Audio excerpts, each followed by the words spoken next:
Imagine a serial killer who does not hide in the shadows, but greets you at the front door with a warm, reassuring smile. To Marcel Petiot, the Nazi occupation of Paris was not a tragedy. It was simply the greatest business opportunity of his life. While the world saw chaos, he saw a marketplace. While others saw refugees, he saw walk-in wallets waiting to be harvested. We are not here to tell a ghost story about a monster. We are here to dissect the mind of a psychological engineer. A man who built a machine made of lies so perfect that his victims thanked him moments before they died. To understand how this machine worked, we must look at the market conditions of 1942.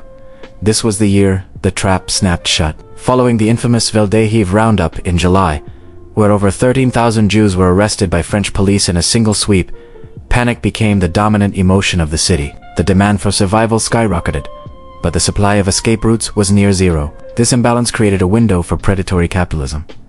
Petiot didn't just offer an escape, he offered the only escape.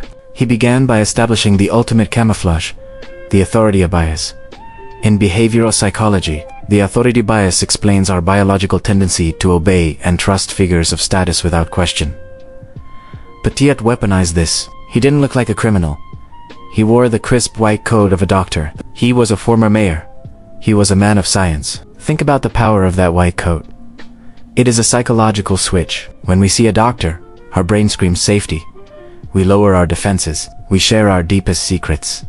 We let them stick needles in our arms. Petiot knew that the coat was a costume that granted him instant access to the victim's trust. He wasn't just a fixer. He was a savior in a suit. But a master manipulator doesn't take just anyone.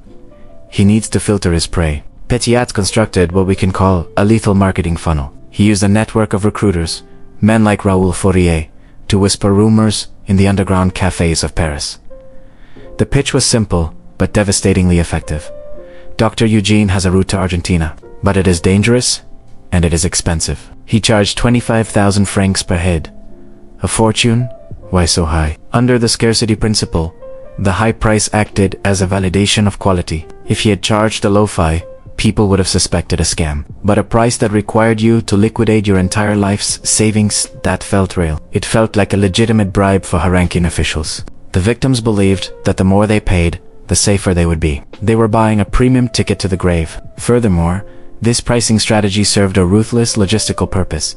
It filtered out the poor. Petiot was only interested in high-net-worth individuals. He wanted the diamonds, the gold bars, the jewelry sewn into the linings of fur coats. He wasn't just killing. He was mining for gold. Let's look at a specific victim to understand why this worked. Joachim Gushino, a wealthy Jewish furrier, a man who had built a business empire from nothing. A was street smart, cynical, and sharp. Yet, he walked into Petiot's house and never came out. Was he stupid? No. He was biologically compromised. The answer lies in a mechanism called the amygdala hijack. When a human being is in a state of terror, like knowing the deportation trains are coming, the amygdala, the brain's fear center, seizes control. It literally shuts down the prefrontal cortex, the part of the brain responsible for logic, critical thinking, and spotting contradictions. Gushino suffered from tunnel vision. His brain was screaming one command: escape. It filtered out every red flag. Petiot demanded he bring all his liquid assets. The hijacked brain says, logical. You need money to start a new life. Petiot demanded he tell no one. The hijacked brain says, logical, secrecy is survival. Petiot didn't have to be a perfect liar. He just had to provide enough plausible deniability for the victim's own brain to fill in the gaps. He used Gushino's own intelligence against him. And so, the victims arrived at 21 Rue La Sewer.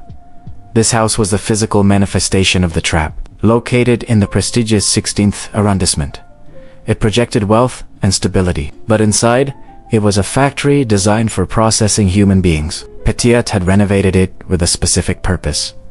He built high walls to block the street view. He installed soundproofing. When victims arrived, usually at night, they were ushered into an antechamber. Petiot often staged this room with piles of other suitcases, props to suggest that others have already left safely. This is social proof.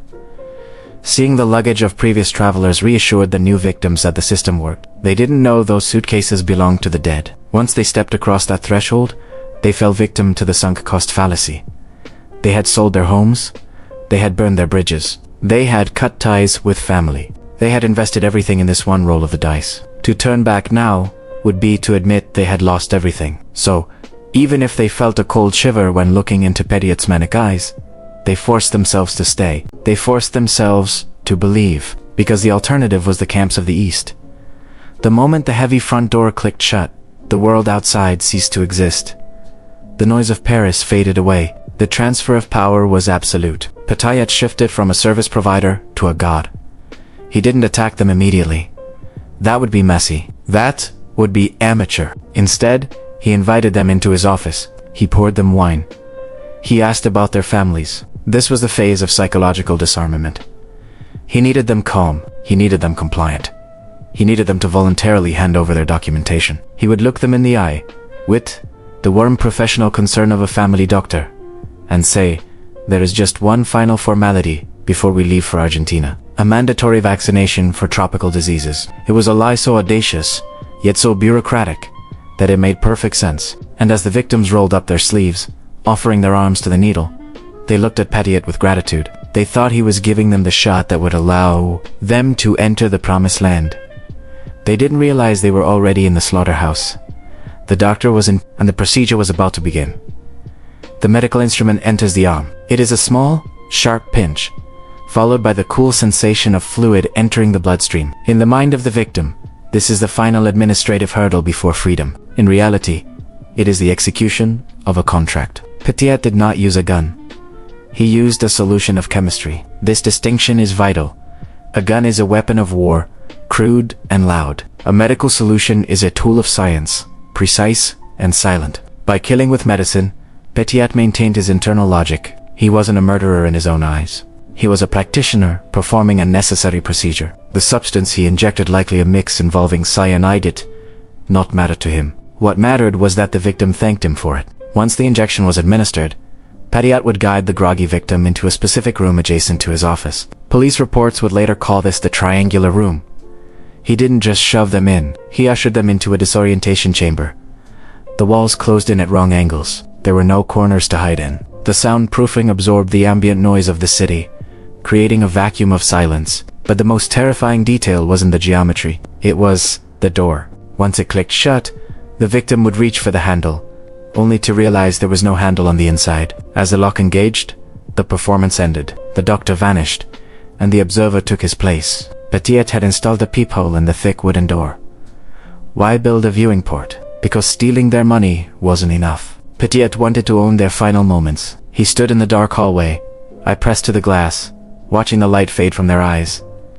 He wasn't just a thief anymore. In that moment, he was the invisible authority, deciding who breathes and who stops.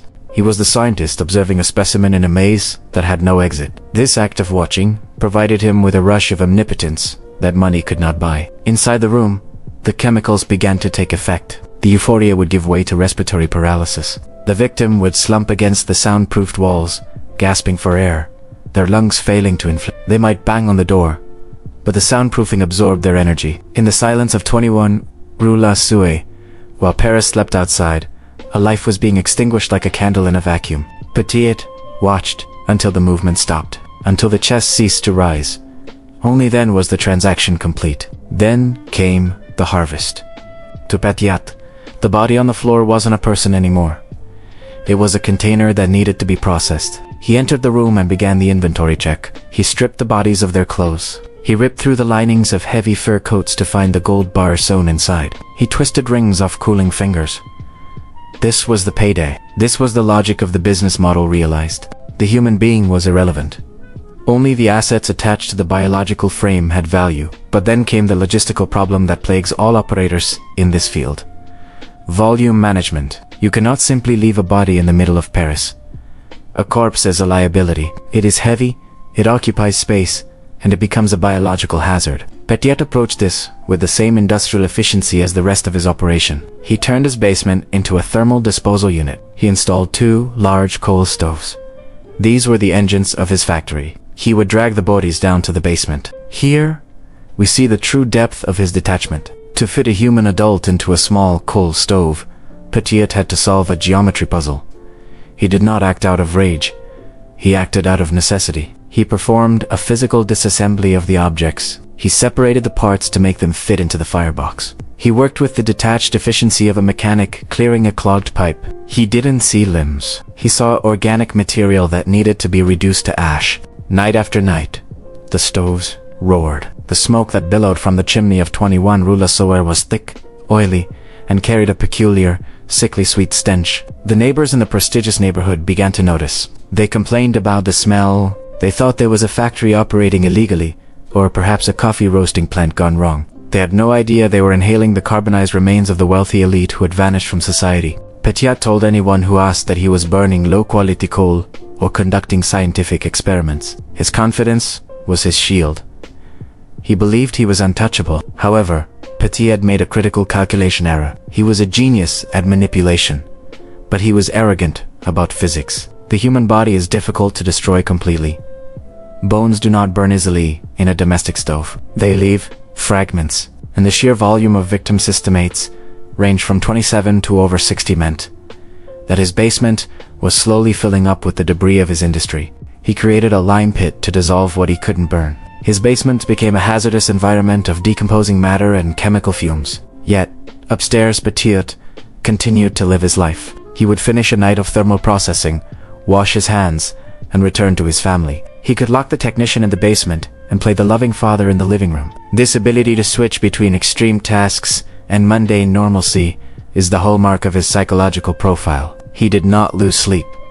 He did not feel guilt. Why would a lion feel guilt for eating a gazelle? In his mind, he was simply the superior species, feeding on the weak who were foolish enough to walk into his den. By March 1944, the machine was running too hot. The volume of smoke was increasing. The smell became unbearable. On March 11th, the system finally failed. The neighbors could no longer ignore the acrid, thick smoke pouring from the chimney. It wasn't just a smell. It was a suffocating cloud. Believing the house was on fire, they called the fire brigade. When the firemen arrived at 21 Rue La Sauer, the house was silent. No one answered the door. Fearing a blaze that could spread to the adjacent buildings, they made the decision to break in. They smashed through a window and entered the ground floor. The air was heavy with that strange, sweet odor. They followed the heat and the smell down the stairs towards the basement. What they found in that basement was not a simple chimney fire. It was a scene from Dante's Inferno.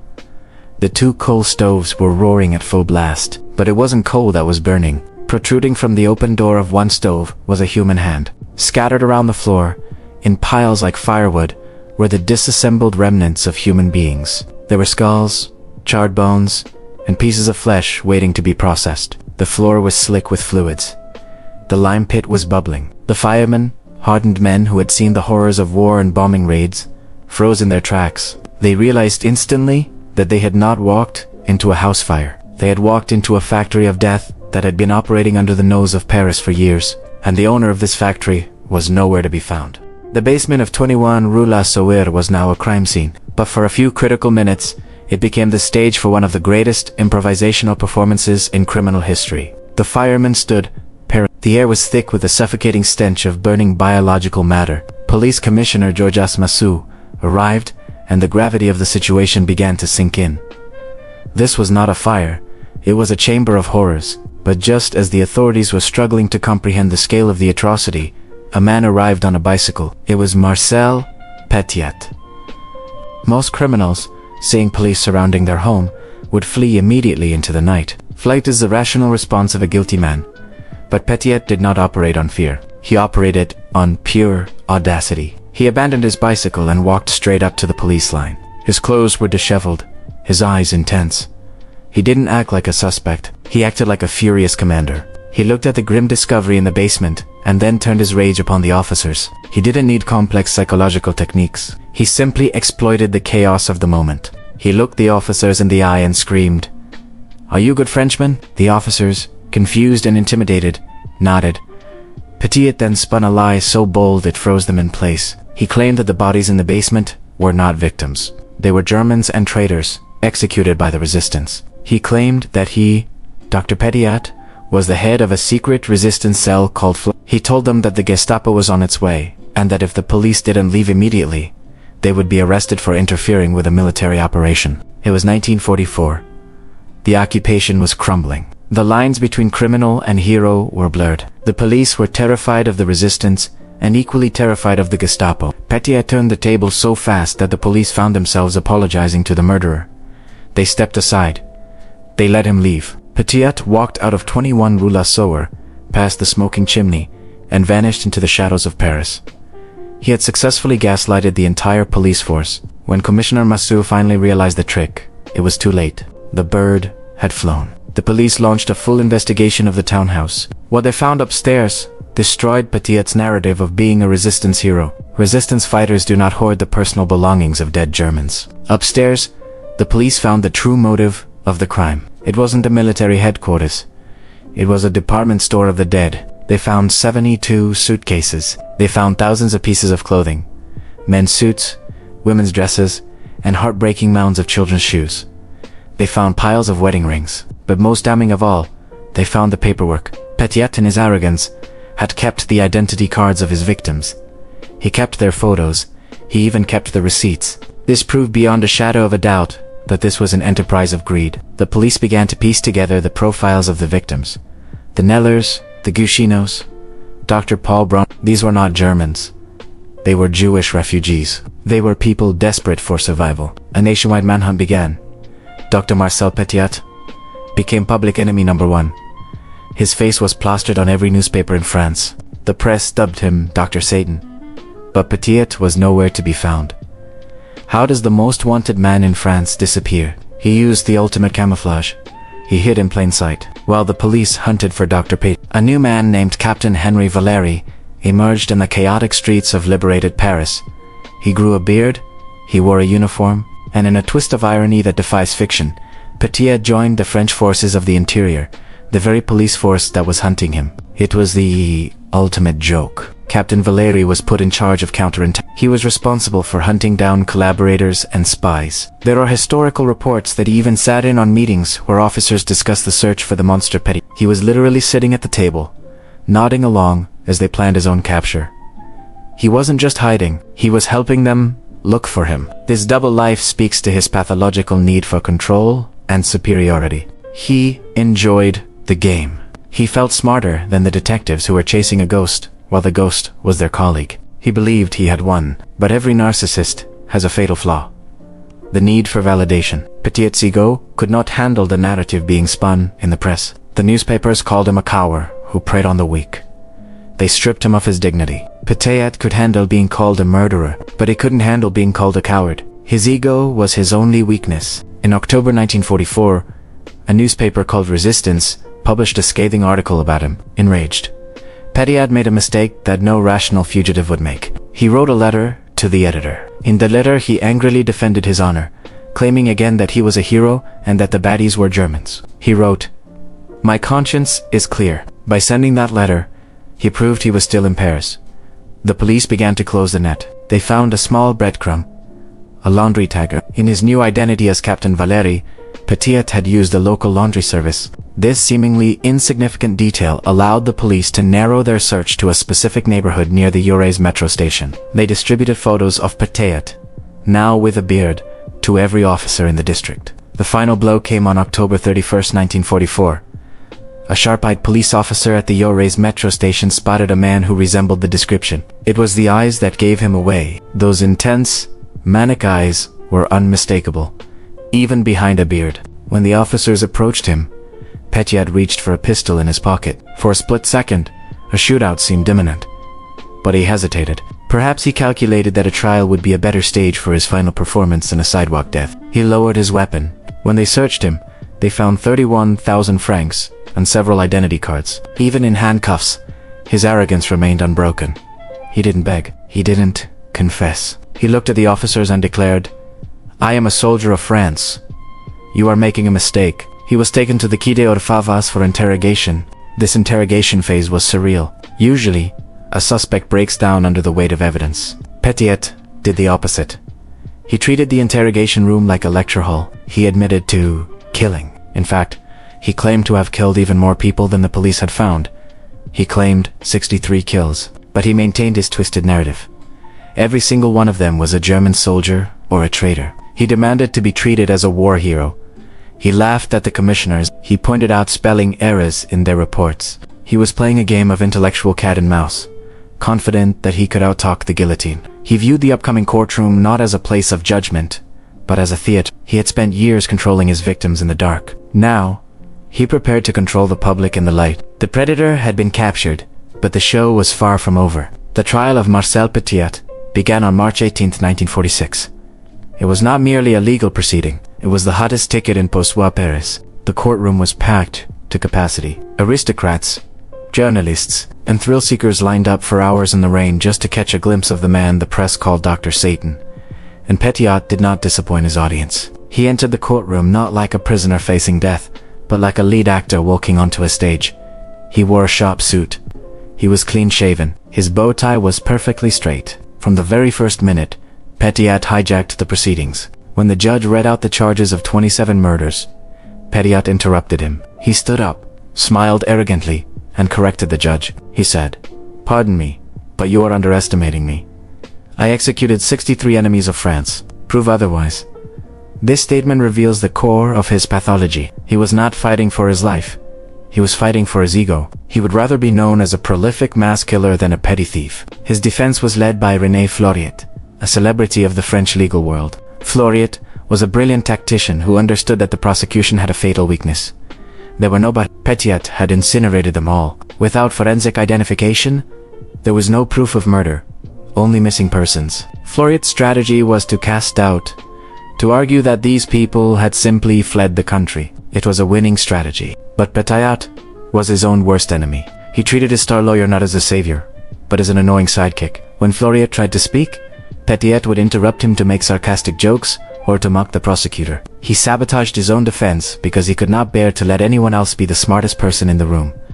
He turned the courtroom into a circus. When the prosecutor spoke, Petiot would yawn loudly or pretend to fall asleep. When witnesses testified against him, he would laugh and critique their intelligence. He treated the judge not as a superior authority, but as a heckler he had to deal with. However, the sheer weight of the evidence began to crush his performance. The prosecution brought out the suitcases. One by one, they piled the luggage of the victims in the center of the courtroom. It became a mountain of leather and fabric, a physical monument to the dead. Then they brought out the clothes, the tiny shoes of a child, the wedding dress of a young bride. The silence in the courtroom grew heavy. Petiot tried to joke, claiming the clothes belonged to collaborators, but the audience wasn't laughing anymore. The visual impact of those stolen lives stripped away his mask of the resistance hero. It revealed the petty, industrial greed underneath. The turning point came when the prosecution dismantled his timeline. They proved that many of the so-called executions happened when the Germans hadn't even occupied certain areas, or that the victims were documented Jewish refugees with zero political connections. Petiot's lies began to crumble under the logic of dates and receipts. Yet, he never broke. He never showed a flicker of remorse. Even as the prosecutor called for his head, Petiot was busy passing notes to his lawyer, critiquing the prosecutor's public speaking skills. On April 4, 1946, the jury returned with the verdict, guilty on 26 counts of murder. The sentence was death. As the judge read the sentence, the courtroom held its breath, waiting for Petiot to finally crack. He didn't. He stood up, adjusted his bow tie, and said with a chilling smile, "It must be a relief to you all." He was taken to La Santé prison to await the end. Even on death row, he remained the master of his own distorted reality. During his final weeks, he engaged in a project that perfectly encapsulates his mind. He wrote a book titled Le Hasard Vaincu, which translates to Chance Defeated. It was a manuscript about gambling, specifically how to use mathematical probability to beat the roulette wheel. Think about the symbolism. Here was a man facing the ultimate certainty of death, yet he was obsessed with calculating the odds of winning. He viewed his life and his crimes as a high-stakes game of numbers. He believed that if he could just calculate the variables correctly, he could outsmart chaos itself. He didn't see himself as a monster. He saw himself as a player who had simply hit a streak of bad luck. The end came on the morning of May 25, 1946. The apparatus of justice is a machine of gravity and efficiency. It does not negotiate. The state officials and the priest entered his cell at dawn. They woke him up. This is the moment where most men collapse. They beg, they cry, they pray for salvation. Petiot did none of these things. He sat up, lit a cigarette, and wrote a final letter to his wife. He refused the glass of rum traditionally offered to the condemned. He said he wanted a clear head to face the journey. As they walked him to the courtyard where the machine was waiting, the priest offered to pray for his soul. Petiot politely declined. He walked with a steady step, his head held high, treating the walk to his death like a morning stroll. When he saw the wooden planks and the heavy metal frame, he didn't flinch. The officials moved to strap him onto the board. Just before the mechanism was released, Petiot looked at the crowd of officials who had gathered to watch him die. He uttered his final words, a line so perfectly scripted, it haunts the history of crime. He smiled and said, "Gentlemen, I have one piece of advice. Look away. This will not be pretty." Seconds later, the mechanism released. The doctor was gone. But Marcel Petiot did not fade into history. He remains a figure of dark fascination because he exposes a terrifying flaw in human nature. We are biologically programmed to fear the beast in the dark, the creature with fangs and claws. But Petiot wasn't a beast. He was charming. He was intelligent. He was a giver of care. He proved that the most dangerous predator is not the one who hunts you, but the one who invites you in. He understood a fundamental truth about desperation. If you wrap death in a package of hope, people will pay you for it. He didn't steal their lives. He convinced them to hand their lives over to him. Terror of 21, Rue la Soeur, is not the blood or the fire. The horror is the trust. The victims didn't scream when they saw him. They smiled, because until the very last second, they thought he was the good guy. The devil doesn't always come with a pitchfork. Sometimes, he comes with a stethoscope.